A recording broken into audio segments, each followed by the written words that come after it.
Okay, we're back. It's the day of the pour. We're just doing our final little bits like you saw in the last video. We've got about 15-20 minutes to go now.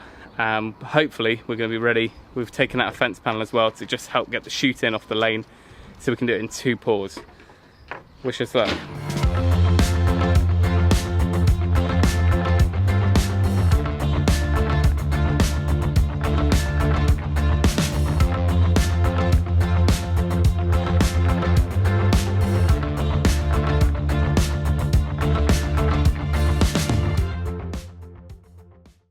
I can't imagine we're going to have too much time to do much talking whilst filming. I've got a time lapse going, but everything hopefully is where it needs to be. We've put the extra bracing in. What we're going to do is use a big long timber to just float it off to start with, just kind of get it roughly level. Then I've hired a great big long bull float, we'll do that. And then magnesium float, steel float to hand hydraulic finish, to hand float it. And then we've got the smaller sections, we'll brush those, but I'm hoping the workshop we can get pretty level and flat, well, definitely level, but pretty smooth because that'll be our finished flooring. Whereas the others, we can do a brushed finish just so they're a bit more grippy. Over here is where we've taken out that fence pan. I'm hoping that way, when the truck backs down the lane, although there's a car there, we can back down, shoot it over here, and then we can get at least the first third poured in place, rather than having to drag it all the way across. These little mesh men, they are designed so, well, you get all sorts of heights, but they've got a different height stepping here, 40 or 50 mil.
Concrete pump hire company.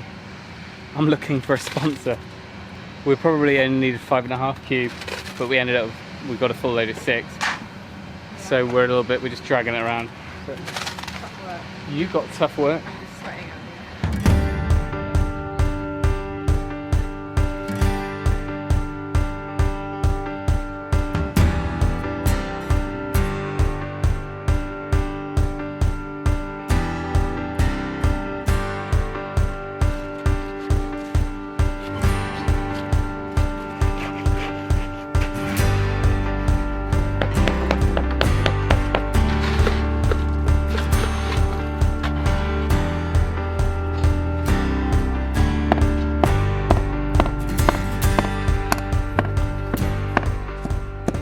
Right, we've had a bite to eat.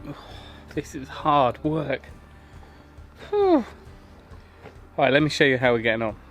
So we started that corner, took it up to the height of the driveway coming in, as it used to be, basically, that one that we broke out, and tapered it down to the drain.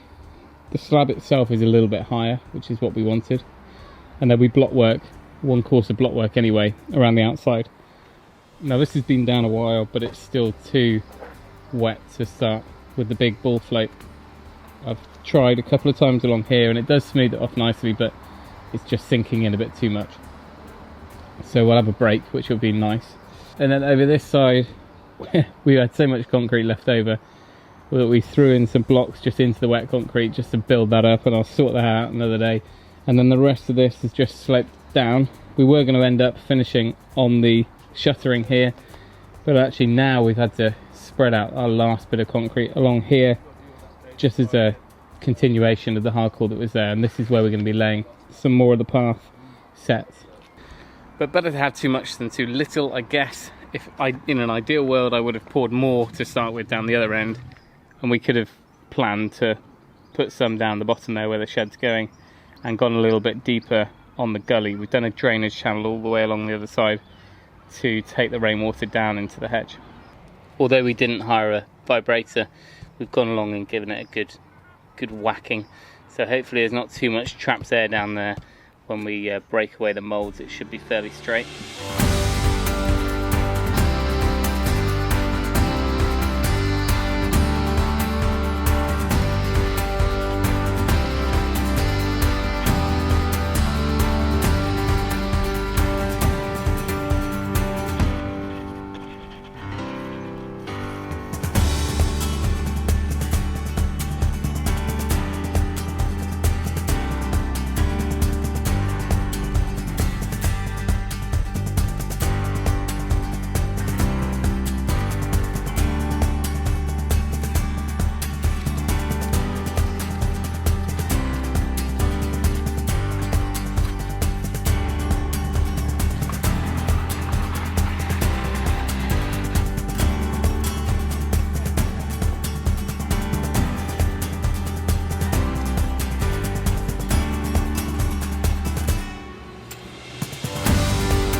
Goodness, I think that was one of the hardest days of DIY I've done to date.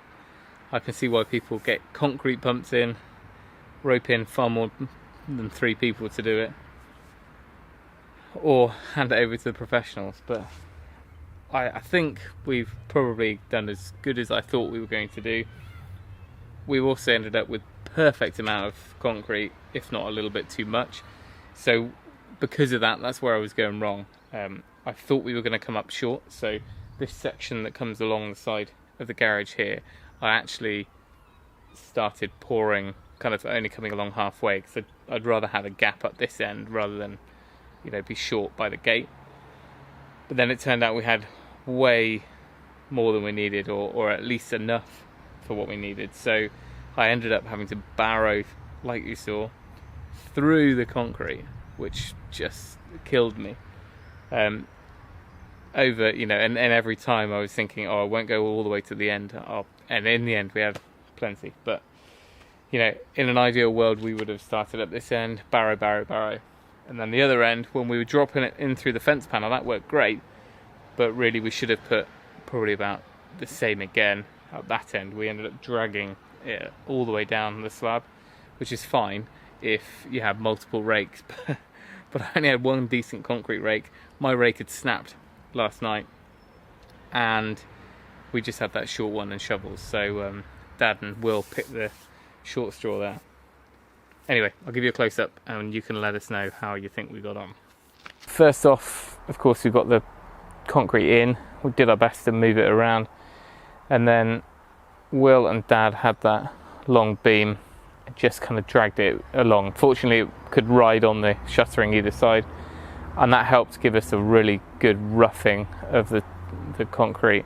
What it did need then is a good checking over, whereas there's a few high spots still just from moving it around or having too much in here to start with. And we floated it off with that big bull float, and that was probably the downfall, my technique on that. I kind of felt like I knew what was going on, but I think just the timings is the main thing. So it looks worse now just because of the way it's just been hand troweled and is drying. It's pretty good actually, it's pretty flat, and I don't think there's a need to put any self-leveling down in here, but just where it was overlapping there was just a little bit of waving. And then once it got to a point where I could then trowel it by hand, I started troweling on this corner here, and it came up really nice, and I was thinking, well, I can get this over the whole floor. But of course then swimming lessons happened, and this happened and that, and I was looking after the kids, and it really started going off pretty quick. It took ages to start with because we had quite a wet mix because we were amateurs. I could have done with a little bit more time, better timing, and I could have troweled it, because this corner where I started off with the steel trowel at the end worked out really well. Speaking of babysitting, right, time for a little outro, I guess. We'll pick this project up when it's cured and we can knock off that shuttering, hopefully get it all out, and then we'll make a start setting up for the timber framing. But in the meantime, there's plenty of other projects to finish around the place, but hopefully give you a bit of an insight there into what's involved in pouring a slab yourself.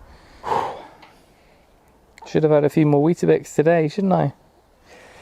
Anyway, thanks for watching. Comments down below, don't be too harsh on us. And remember, if you can, do it yourself, and we'll see you next time. Let's go feed the chickens.